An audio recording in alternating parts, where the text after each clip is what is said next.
हमारे खुदावंद यीशु की अंजील मुकद्दस मत्ती के मुताबिक उसका 17वां बाब पहली 9 आयत। और 6 दिन बाद यीशु पतरस और याकूब और उसके भाई यूहन्ना को साथ लेकर उन्हें एक ऊंचे पहाड़ पर अलग ले गया और उनके सामने उसकी सूरत बदल गई और उसका चेहरा सूरज के मानित चमका और उसकी पोशाक नूर की मानित सफेद हो गई। और देखो, मूसा और इलियास उसके साथ बातें करते हुए उन्हें दिखाई दिए। तब पतरस ने यीशु से मुखातिब होकर कहा, ऐ खुदावंद, हमारा यहाँ रहना अच्छा है। अगर तेरी मर्जी हो तो मैं यहाँ 3 डेरे बनाऊं, एक तेरे लिए और एक मूसा के लिए और एक इलियास के लिए। वो ये कह ही रहा था कि देखो, एक नूरानी बादल ने उन पर साया कर लिया और देखो, उस बादल में से एक आवाज आई कि ये मेरा बेटा है अल महबूब, जिससे मैं खुश हूँ, उसकी सुनो। शागिर्द ये सुनकर मुंह के बल गिरे और निहायत डर गए। तब यीशु ने पास आकर उन्हें छुआ और कहा कि उठो और मत डरो।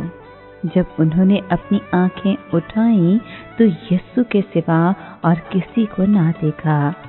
जब वो पहाड़ से उतर रहे थे तो यीशु ने उन्हें हुक्म दिया और कहा कि जब तक इब्ने इंसान मुर्दों में से ना जी उठे, इस रोया का जिक्र किसी से ना करना।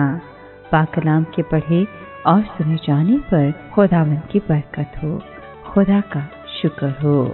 अजीज दोस्तों, खुदावंद ने गुफ्तगू का आगाज इस बात से किया कि शागिर्दों में से बाज खुदा की बादशाही को कुदरत के साथ लाया हुआ ना देख लें, मौत का मजा हरगिज़ न चखेंगे। इसका इशारा पतरस, याकूब और यूहन्ना की तरफ था।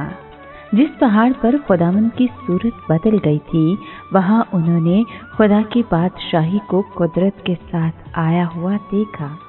कलाम के इस हिस्से में दलील ही है कि इस दुनिया में हम मसीह की खातिर जो दुख भी उठाते हैं, उसकी आमदे सानी पर जब वो अपने खादमों के साथ जलाल में जाहिर होगा, उन दुखों का अजर कसरत के साथ दिया जाएगा।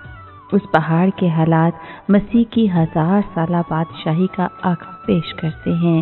यीशु की सूरत बदल गई, उसकी जात से चकाचौंध वाला नूर निकल रहा था, उसकी पोशाक भी नूरानी हो गई थी।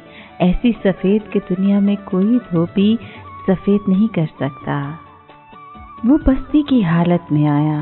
वो मर्दे गमनाक और रंज का आशना था, मगर आमदे सानी के वक्त वो जलाल के साथ आएगा। उस वक्त किसी को उसके बारे में गलती नहीं लगेगी। सब देखेंगे कि वो बादशाहों का बादशाह और खुदाबंदों का खुदा है। इलियास और मूसा वहाँ पर थे। वो नुमाइंदगी करते हैं पुराने अहदनामे के मुकद्दसीन की, शरीयत की मूसा और नबियों की इलियास, और उन मुकद्दसीन की जो इस जहान फानी से कूच कर गए हैं। पतरस, याकूब और यूहन्ना वहाँ थे। आम लिहाज से वो नए अहदनामे के मुकद्दसीन की नुमाइंदगी करते हैं, या उन ईमानदारों की जो उस वक्त जिंदा होंगे जब मसीह की ज़ाहरी बादशाही कायम की जाएगी। यीशु वहाँ मरकजी शख्सियत था। आसमान से आने वाली आवाज़ और बादल ने पतरस की इस तजवीज़ को बातिल ठहराया कि वहाँ 3 डेरे बनाए जाएं। ज़रूर है कि हर बात में यीशु का अव्वल दर्जा हो। वो इमानुएल की ममलकत को जलाल होगा। शायद वो बादल शकीना था, यानी वो बादल जो पुराने अहदनामे के ज़माने में खैमा इज्तिमा और हैकल में पाक तरीन मकाम पर ठहरा था।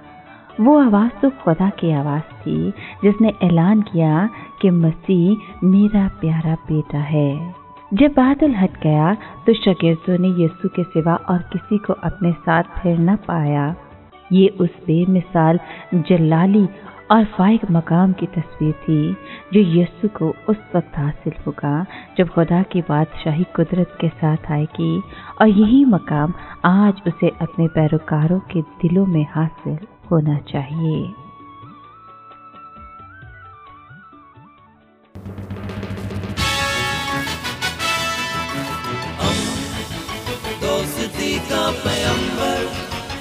Radio Veritas Asia.